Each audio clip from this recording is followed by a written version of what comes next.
A big swarm of bees landed on this fence in someone's backyard, and I was called to remove them.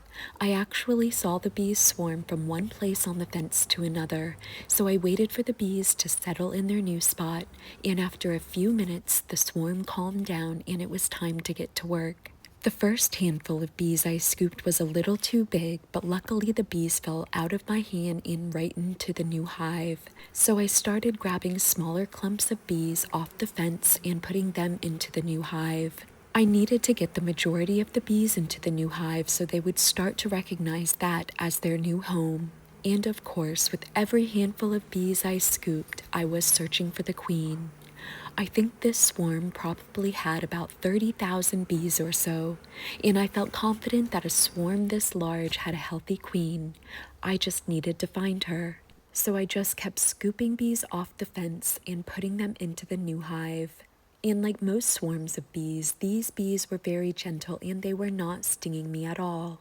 When bees are swarming like this, they don't have a hive or any resources to defend. They're just looking for food or for a new home. And they do this by sending out scout bees to search for the resources that the colony needs. Once the scout bees find what they're looking for, they come back to the colony and tell the other bees where to go. They announce their findings by doing a dance. This dance is called the waggle dance because, as you can see here, the bees shake their abdomen from side to side in a waggle motion. But the waggle dance is much more than an interesting display of movements. It's a precise map and it's drawn or danced in a figure-8 pattern. The angle of the bee's waggle indicates the direction of the resource relative to the position of the sun. For example, if the bee waggles straight upwards, she's telling the other bees to fly in the direction directly towards the sun. If the bee waggles at a 45-degree angle to the right, it means fly 45 degrees to the right of the sun. And the duration of the waggle and the intensity of the vibrations communicate distance. The longer the waggle means the resource the bees need is farther away. But the one thing that the bees were not communicating to each other yet was to go into the new hive. I was starting to get worried that they may swarm again, since I already saw them swarm once. But all of a sudden, I saw the queen on the fence surrounded by her attendant bees. So I put the queen in a clip to keep her safe. She's in there with all of her attendant bees who can come and go freely through the slots because they're smaller. So I put the queen into the new hive. Then I just kept scooping bees off the fence. You can see that the swarm was really starting to fly around now. But I wasn't too worried they would fly in a new direction since the queen was already in the new hive.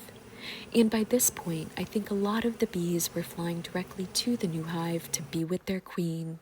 And after a few more minutes of scooping, more of the bees were staying in the new hive after I put them in there, which was a great sign. So I just waited for the bees to move into the new hive on their own, and within a few minutes, that's exactly what they did. I started to see more bees leave the fence, and I started to see bees sending signals to the swarm to move into the new hive. And this is how the bees send those important signals, by using that little white segment at the tip of this bee's abdomen. That white part is a special secret gland called the Nasanov gland. It's normally completely hidden, but when bees point their abdomen in the air and flex like this, they expose this gland to release a pheromone made of chemical compounds that helps guide other bees back to the hive. This bee is telling all the other bees to join her in the new hive with their queen, and that's exactly what the colony did. All of the bees started to fly off the fence and into the new hive. It's amazing to see tens of thousands of bees all choosing the same thing at the same time. And despite how it may look, it's not chaos, it's coordination. It takes thousands of bees all working together for the good of the colony. I think there's a lot we can learn from bees. They've been living and working in large social groups for 10 million years longer than we have. And one thing they can show us is that they know their strength doesn't come from the success of any one individual bee or a small group of bees, but from the power of working together as one. and today they worked together to safely move into their new home.